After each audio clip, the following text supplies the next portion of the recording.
Total knee replacement is a very common surgery जो आज की डेट में हो रही है। आई एम श्योर आप लोग अपने रिलेटिव्स में, फ्रेंड्स में देखें तो you will definitely find lot of people जिनको आप जानते हैं जिनका अभी नी रिप्लेसमेंट हुआ होगा। एंड एक बहुत कॉमन सवाल है कि डॉक्टर साहब नी रिप्लेसमेंट हो गया पर इसके बाद भी मेरे को घुटनों में दर्द हो रही है। तो नमस्कार दोस्तों, मैं डॉक्टर गौरव खेरा और आज हम इसी टॉपिक के बारे में बात करने वाले हैं। We will discuss the 5 common reasons why patients complain of pain after the knee replacement. So first and most important cause, which is the most common cause of pain after knee replacement, is stretching of the tissues. So जब हमारा knee replacement होता है हम एक midline incision देते हैं skin के ऊपर, middle parapatellar incision हम देते हैं जो कि अंदर होता है और उसके बाद हम स्टिच कर देते हैं।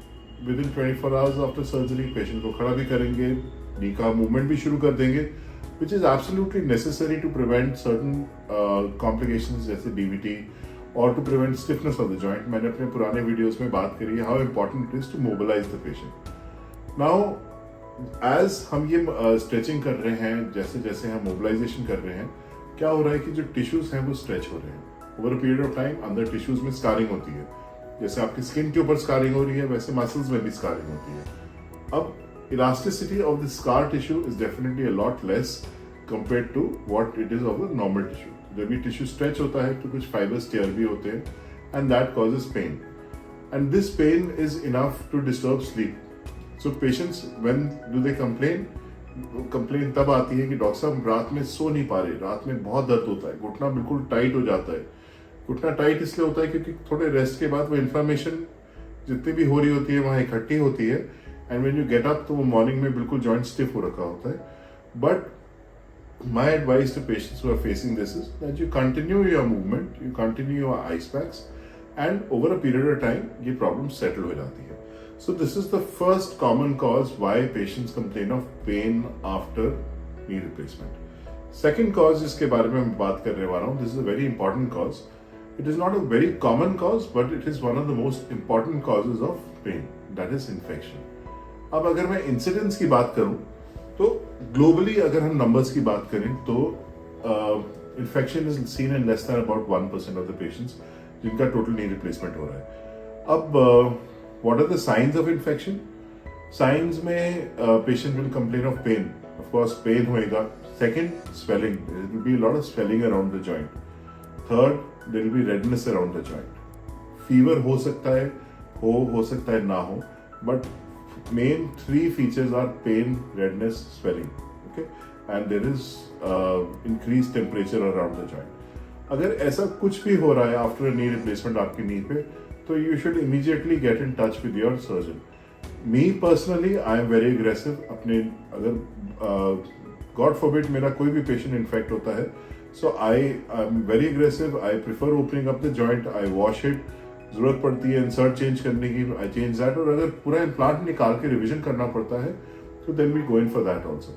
Infection is also one of the causes of revisions which are happening and जैसे जैसे नंबर ऑफ सर्जरीज बढ़ रही हैं वैसे वैसे ये इन्फेक्शन के भी incidence is going up, but the total percentage of patients who are landing up is still less than 1%. Then we come to the other causes which are generally surgeon related causes. तो उसमें क्या होता है, third cause जिसके बारे में मैं बात करूंगा, that is gonna be instability. अब जब भी एज अ सर्जन हम नी रिप्लेसमेंट करते हैं, so there are 2 main gaps that we are looking at. First is your extension gap, मतलब जब पैर सीधा है तो ये जो हमारा एक रेक्टेंगुलर बन रहा होता है, so between the femur and the tibia, this is the extension gap. Second is the flexion gap, ये जो फिर रेक्टेंगल बनता है between my femur and tibia when we flex the knee at 90 degrees, this is my flexion gap.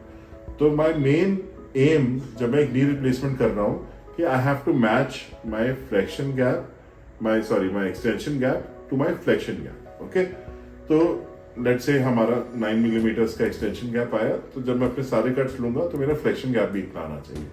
अब if there is a situation जिसमें हमारा extension gap बड़ा है या flexion gap बड़ा है, तो what is going to happen is there is going to be a mismatch. तो ये joints unstable हो जाते हैं, या तो ये extension में, मतलब जब पैर पूरा सीधा है उसमें थोड़े से लूज होंगे, या फ्लेक्शन में जब घुटना मोड़ रहे हैं उसमें लूज होंगे। तो what happens, ये नी वॉबल करेगा, वॉबल करने से पेशेंट को पेन होएगा। सेकंड, wear and tear बढ़ेगा, such patients land up in early revision surgeries.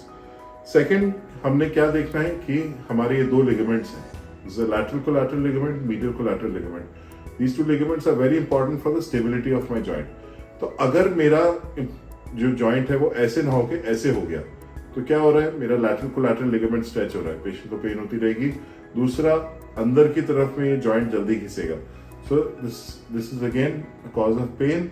This is an instability जो कि जॉइंट में है, and such patients are the patients who land up in early revision surgeries also. So now the fourth common reason that causes pain after total knee replacement is an implant mismatch. So what is an implant mismatch? तो implant mismatch generally femur या tibia किसी से भी हो सकता है. तो जब हम नी रिप्लेसमेंट करते हैं और जब हम कट्स लेते हैं तो हमारे पास एक साइजर होता है.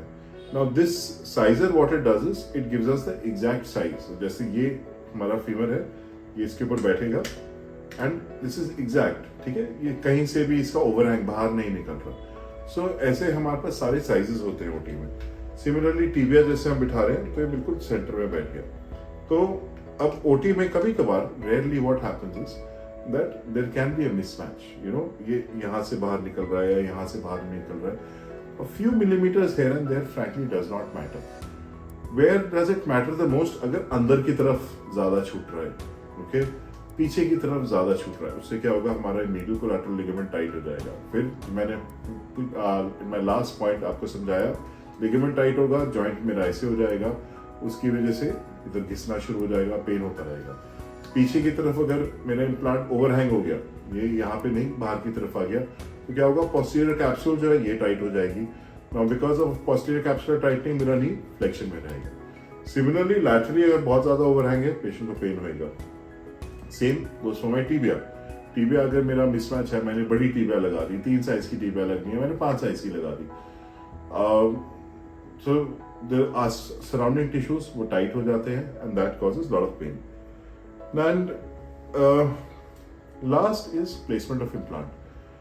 Now, placement of implant is again very important. Placement of implant, what does placement of implant mean? कि मैं अपने implant को कैसे लगा रहा हूँ. See, we have jigs, we have computers, we have cameras which are guiding us. Now we've gone into robotics, so we know very much. We have a pretty fair idea of what we are doing. But sometimes, see, situation can be such where the implant does not go how we planned. And सो अगर femur मेरी थोड़ी flexion में लग जाती है तो क्या होगा कि मेरा एक्सटेंशन प्रॉपर नहीं हो पाएगी. सिमिलरली मेरी फीमर थोड़ी एक्सटेंशन में लग जाती है तो मेरी फ्लेक्शन प्रॉपर नहीं हो पाएगी. मेरी टिबिया अगर थोड़ी रोटेशन में लग जाती है सो मेरे पेशेंट को पेन होता रहेगा, मतलब ये घूमी भी लग गई. अदर इशू क्या हो सकता है कि जो मेरा पटेला होता है, जो पटेला मूव्स ऑन इट, जो टकना जो होता है, सो ये ग्रूव होता है हमारे इम्प्लांट के बीच में जिसमें पटेला नॉर्मली मूव करता है. अगर यही पटेला थोड़ा सा लैटरलाइज होकर मूव हो रहा है, मतलब बाहर की तरफ है या अंदर की तरफ है, तो वो पटेला मैल ट्रैकिंग होती है. तो such patients complain a lot for about pain. So these are patients also who land up with early wear and tear and they can land up in early revision surgeries. Sorry. So I hope आप ये जो 5 common reasons of pain after total knee replacement है, you have understood these.